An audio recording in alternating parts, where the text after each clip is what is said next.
This is not a healing pool. I live near a healing spring. It's famous around the world. You may have heard of it. Then again, maybe not. It's a well-known tourist trap about half an hour away from my house by car. So I can go there anytime I like. Others have spent their entire lives saving up, dreaming of going there, hoping to heal their terminal illness or broken body after hearing a story on the news or from a website. And it works. Not all the time, of course, but every once in a while. Someone steps into the little lake and comes out completely healed. X-rays and CAT scans, MRIs and ultrasounds. They confirm the impossible. The doctors will even tell them this is a miracle. The church will be notified and it gets put into writing that a person was supernaturally healed. These types of documented events are extremely rare. Each miracle is closely followed up on, and if the healing isn't permanent, it is no longer considered a miracle. But that's never happened to my knowledge. Whatever goes on down there, under the murky mineral water, it sticks. The thing is, I've always been suspicious of the world-famous healing spring. The church is so secretive about it. They refuse to allow any scientific experiments to be done on the water or the soil there. This despite the fact that everything from cancer to MS to bone degeneration have been cured by the mystery water. They've owned the land for centuries. I asked permission once to take some scuba gear into the water to try and run some tests, and they refused vehemently. Even under supervision, they won't allow any sort of exploration. Security guards patrol the shore and bags are inspected upon entering, so there's no way to sneak my equipment in during the day when the place is open. But I thought of another way. I suppose I should explain why I'm so curious. Why I don't just trust the priests when they say it was simply God healing the sick with his divine power. I believe that's possible, mind you. But that's not what's happening here. When I was 8 years old, we went to visit the healing spring with my uncle. He had suffered from Parkinson's disease for years, and they thought perhaps he could be cured through the divine power of the pool. His entire body was shaking and he had stepped into the water with tentative, quivering strides. But when he emerged from the pale blue lake, he was a different man. As he swam into the deepest part of the water, I saw his head go under and his eyes widened in surprise. It looked like someone had grabbed him by the ankle and pulled him under. When he came back up, he looked different. He came forth from the beach on sturdy legs, his gait sure and purposeful. I saw him walk right up to my mother and look her dead in the eyes, his face slack and expressionless. "I am fixed," he had said with a total lack of joy or enthusiasm. "Let's get out of this place." As he spoke, I thought to myself, this man is not my uncle anymore. But of course my mom refused to believe it. She figured he was the same old Uncle Dan, only healed. I told her that Uncle Dan was in trouble. He was still at the bottom of the lake. This new man, the new Uncle Dan, said not to be silly, that he was standing right there in front of me. But when he spoke, his eyes flashed with something evil and full of hate for me at having spoken. They flickered pale blue for a second, like a second eyelid blinking sideways, then back to brown. He winked at me and smiled. And I saw his tongue now looked far too big for his mouth. It was bunched up and folded over, crammed into his maw like dinner leftovers in a bowl too small to hold them all. His yellow smoke-stained teeth were now white as snow, and he grinned widely, showing them to me. I tried to tell myself it was just my imagination, but I knew it was true. I was just lying to myself because I was scared. Who am I kidding? I was ducking, petrified. The new Uncle Dan was not a nice man. Whereas my old uncle had sung and joked and danced on his wobbly legs, this man was serious, mean, and quick to anger. If I dropped something or took too long to get him a drink, he was always thirsty. Now he would turn bright red and scream at me in a deep and terrible voice. "Hurry up, you little shit. What the duck is taking your stupid ass so long?" He would yell and scream and curse. He never joked anymore. Before that he always had a joke or two. My mom stopped visiting him after a few months, and then pretty soon they barely spoke. But she never admitted I had been right. She stubbornly insisted that this doppelganger, this imposter, was still her brother. He had to be. I knew she was wrong. And worse yet, I had a feeling. A very overwhelming inkling. That Uncle Dan was still down at the bottom of that lake. It was like he was calling out to me for help from down there. If I could only find his body, I could prove the man wasn't really him. That he had simply stolen my uncle's life.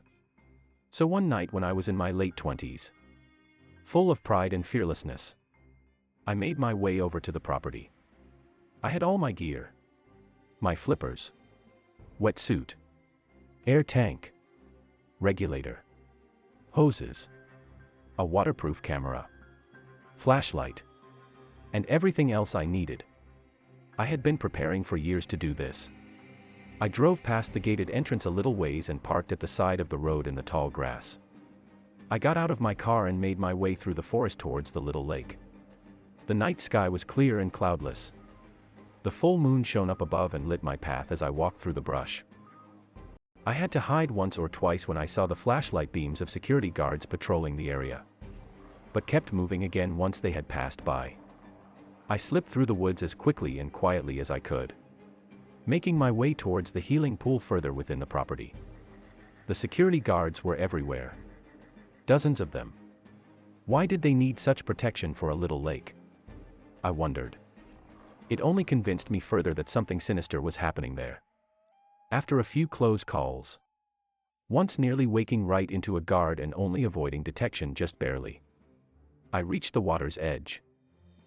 The surface was still and black, reflecting a mirror image of the stars and moon above. I saw something move in the water and then it disappeared a second later. Probably just a fish or a frog, I thought to myself. I put on my equipment, still hiding at the edge of the forest next to the water. After a few moments of gathering my courage, I stepped into the inky black water. It was thick with minerals and difficult to see. I took out my flashlight and turned it on. The visibility was still poor, but slightly better now. I kicked my legs and was propelled forward into the depths. My flippers, making the work easy. I'm not sure exactly what I was expecting to find down there, but I definitely wasn't expecting what I saw next. Those looked like giant figs. I remember thinking to myself, have you ever eaten a fig? You know when you cut one open and inside are all those little tiny alien-looking finger hairs, like cilia on a microscopic cell, but larger. They grouped together like a mouth in the middle. That's what I saw. There were dozens of them and they dotted the floor of the lake. They opened up like flowers blooming as I approached, and at the center of each large fig mouth was a white bulb the size of a cantaloupe. They appeared to be plants growing on the bottom of the lake, but they were massive. Over 15 feet tall. I had never seen anything like them before in my life. They were purple and gold and moved as if they were alive. As I got closer I saw strange vines as well, coiled like snakes at the base of each plant. I swam down to look and saw they were moving around like snakes. The white bulb at the center of the plant closest to me moved suddenly. I was far too close to it. I realized too late. My heart pounding with fear. The white round thing rotated downwards and I saw what looked like eyes staring at me from it. I couldn't pry my eyes away, despite my rising terror. I looked closer and realized whose eyes they were. It was Uncle Dan. Only his face was pale and bloated. His brown eyes were wide and afraid, just as they looked the day when he went under the water and disappeared, almost 20 years before. His entire body was enveloped in the cilia of its mouth. He looked like he had been swallowed alive by the disgusting purple fig plant. The little finger hairs moved around his head and wiggled around with sudden activity. They fluttered up and down and seemed to draw him back in as he struggled. His head wriggled and squirmed and I saw he was still fighting to get free. He was alive. Nearly 2 decades later he was still alive. I saw his bloated face was covered in fibrous plant material which made it impossible for him to scream or open his mouth. The plant was feeding him oxygen and nutrients. I realized. It was keeping him alive. But why? I felt something wrapping itself around my ankle and I looked down with increasing fear. I was pulled down suddenly and I saw a long vine had ensnared my leg like a boa constrictor. Not good. Not good at all. I looked and saw it was pulling me in. Towards the open mouth of one of the giant purple figs. This one looked younger and slightly smaller. I got the feeling when it got me in its clutches it would hold me in its terrifying mouth forever, just like my Uncle Dan, and not only that but there would suddenly be a new me created. A meaner, thirstier me. My thoughts raced and I suddenly remembered my knife. I managed to grab it as the vine dug deeper into my leg. I could feel it squeezing my bones and crushing my body tissues with its powerful grip. I reached down and slashed at the vine with my blade, cutting shallow gashes into the tough skin of the thing. Its grip stayed firm and didn't relent. With increasing horror I realized it was wrapping itself even more tightly around my ankle and squeezing tighter and tighter. I began to feel pins and needles in my foot. I reached down again and this time tried to saw with the blade, running my knife back and forth quickly and ineffectively as panic began to take hold of me. Fear swelled and grew within me as I saw the monstrous plant was very close now. Its alien mouth opening and closing. The cilia moving around with anticipation as if the thing were licking its lips with hunger. This one did not have a white bulb at its center. It wanted me for the coveted place. I sawed with the knife harder and quicker. My heart beating fast and heavy in my chest. Loud enough I could hear it in my ears. The pain in my leg was incredible. The thing felt like it was made of stone. I hacked and dug with the pointed tip of the blade and tried fruitlessly to gain purchase on the writhing tentacle. The knife slipped and skidded painfully into my skin, causing me to wince in sudden sharp pain of another variety. Another vine came up and began to pull at my mask, trying to rip it off my face.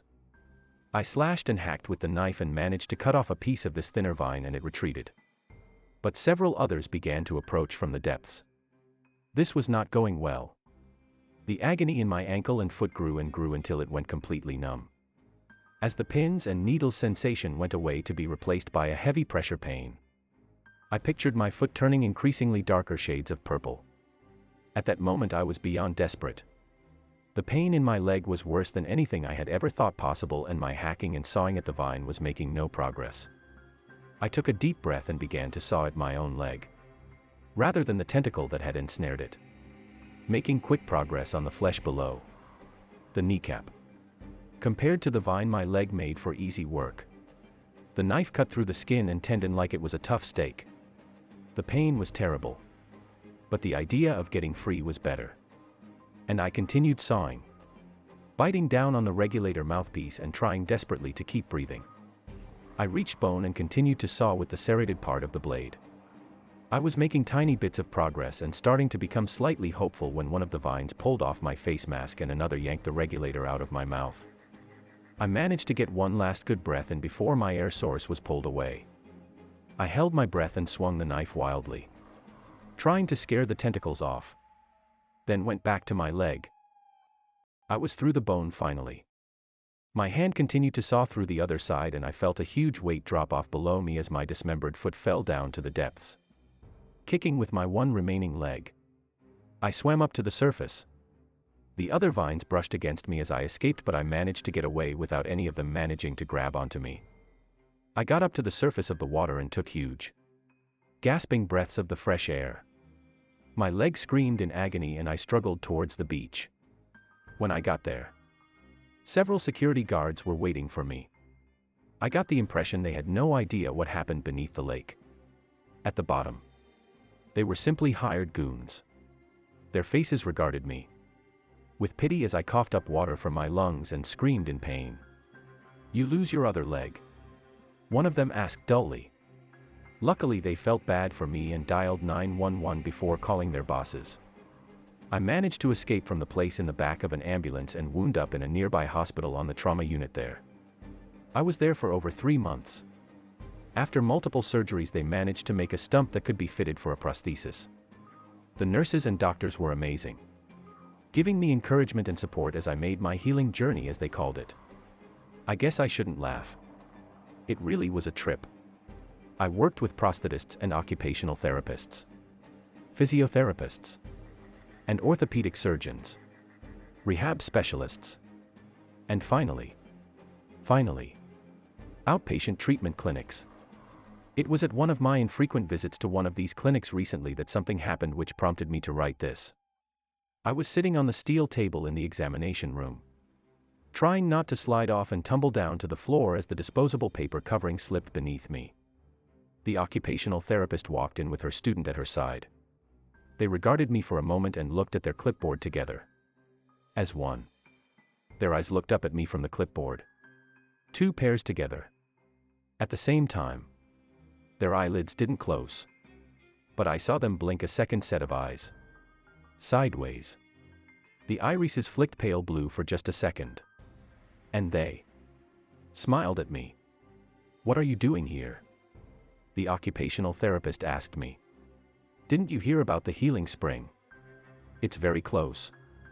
We can show you." Her long tongue slipped out of her mouth as she spoke and she poked it back in. A thick purple and gold vine. Part 2 link. JG link. You have to get medieval with Doppelganger Dan and make it tell you how to save your uncle. You will require a ride or die sidekick. Good thinking. Maybe I can find another family member of a victim and we can take him down together in a mutual quest for revenge and justice. Now I just need a motorcycle with a sidecar. They will hunt you. Now. Until you're back under the waters. Time to get a bunch of car batteries and zap that pond. Dude, this. Straight up zap that pool.